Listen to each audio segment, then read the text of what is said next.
nuevos accesorios o nuevas características de las motocicletas que produce. En el caso, por ejemplo, de la promoción o comunicación, hay una experiencia interesante en Doritos donde la empresa prefiere dejar de lado los consejos de su empresa de marketing y eleva un concurso a todos los clientes, consumidores y amantes de Doritos, pidiéndole que desarrollen una campaña premiándolo. Hoy lo conocemos como crowdsourcing también a esta intervención del cliente dentro de la promoción de un producto.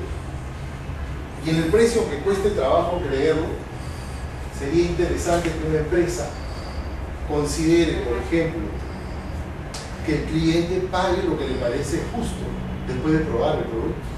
Imagínense un restaurante donde ustedes tienen dudas acerca de la calidad del producto y van por primera vez, y quien los atiende les diga consúmalo y después pague lo que le parece, pague aquello que considere que es justo, equitativo.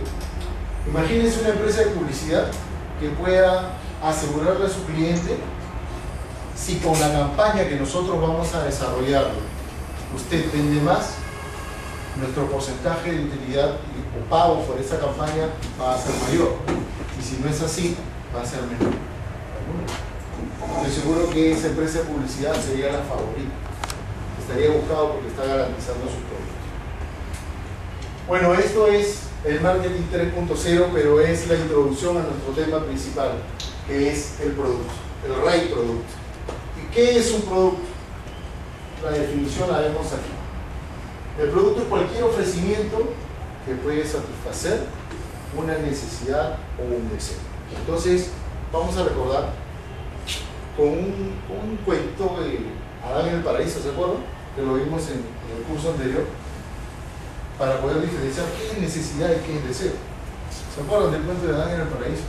Adán estaba durmiendo en el paraíso y cuando se levantó tenía hambre y comenzó a buscar por los alrededores qué producto le podía servir o qué había para poder comer, ¿no? Para satisfacer esa necesidad.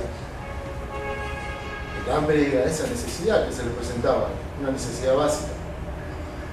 Se acercó a un fruto rojo y lo probó, y en ese momento descubrió que era un tomate, descubrió que le gustaba y que satisfacía su apetito.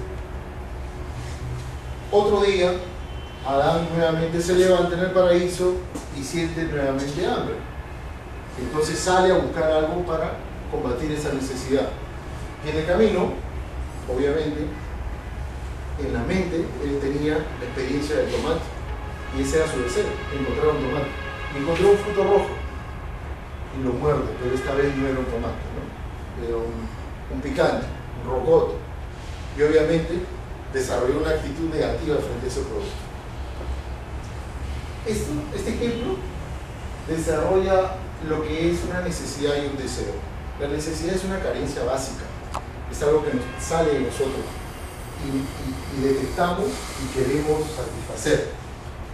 El deseo más bien ya es la actitud favorable o desfavorable hacia algo que va a satisfacer esa necesidad. Como bien decía el profesor en clase, el agua puede satisfacer la necesidad de la sed, pero cuando también tenemos sed, el deseo nos puede llevar a buscar consumir una Coca-Cola. Eso es sobre lo que trabaja el marketing. No crea necesidades, sino trata de manipular, ojalá responsablemente siempre, las actitudes o el deseo orientado favorablemente hacia una marca. Bueno, Philip Kotler dice esto, ¿no? Que más o menos hay 10 ofertas básicas. Producto es un bien, algo tangible, ¿no? Como esa botella de Coca-Cola o esa botella de whisky. Puede ser también un servicio, como lo que brindamos en un restaurante, o lo más simple, lo que brinda un taxista. Puede ser una experiencia, como por ejemplo viajar en crucero. Debe ser diferente que viajar en avión o viajar en un tren. Puede ser también, por ejemplo, un evento, como la Teletón.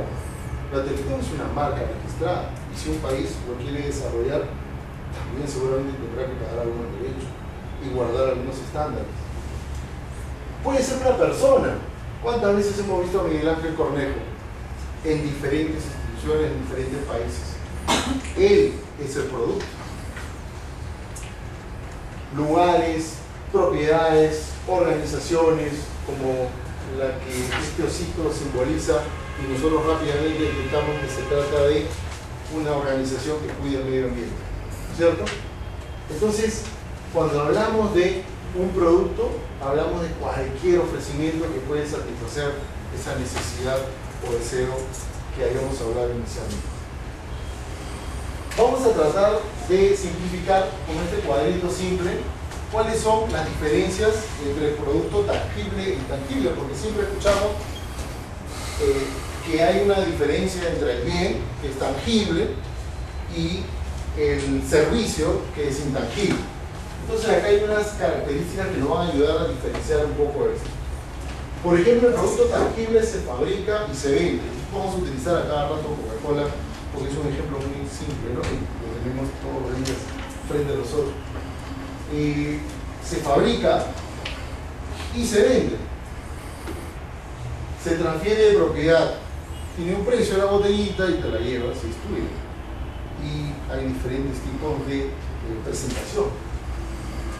Se puede patentar, evidentemente hay muchas colas en el mercado, pero solo hay una Coca-Cola. Las demás son colas, tendrán similar sabor, similar color, pero no tiene la fórmula secreta de Coca-Cola, que está patentada. Es almacenable, el producto lo guardamos durante un periodo de tiempo determinado para poder distribuirlo o venderlo en nuestro punto de venta. Es homogéneo, porque si ustedes ven una botella de Coca-Cola, van a ver que todas son idénticas, tienen un molde idéntico y el producto seguramente tiene cantidad y calidad y características la misma semejanza. Se pueden subsanar errores.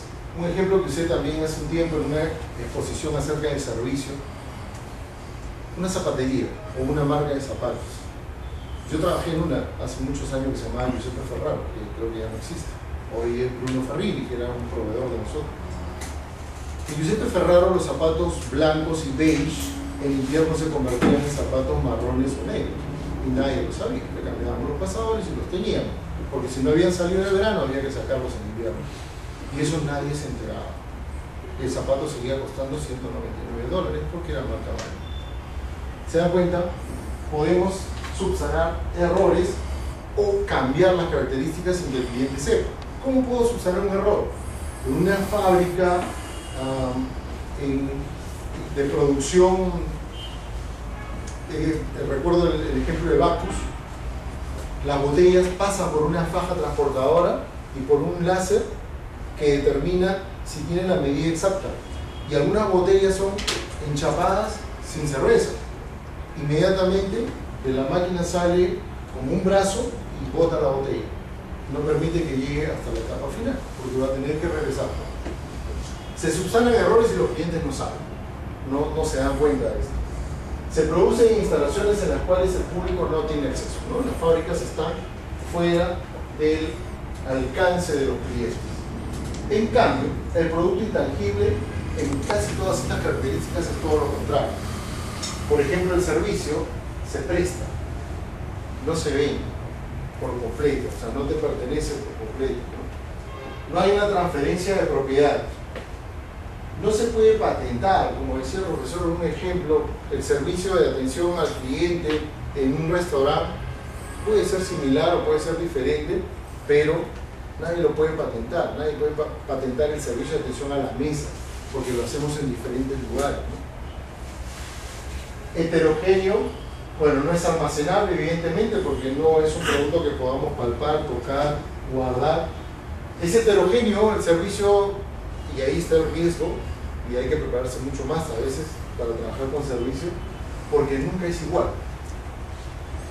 Y porque va a depender de dos elementos que ahí creo que no están señalados. Siempre van a depender de dos elementos. Todos los intangibles tienen a la persona y a un bien o producto tangible. ¿Se imaginan el taxi? Tienen el conductor y tienen el vehículo. ¿Se imaginan el restaurante? El servicio va acompañado de las personas que trabajan ahí, pero también de los platos que van a consumir. Entonces, esto es parte del producto intangible del servicio. No es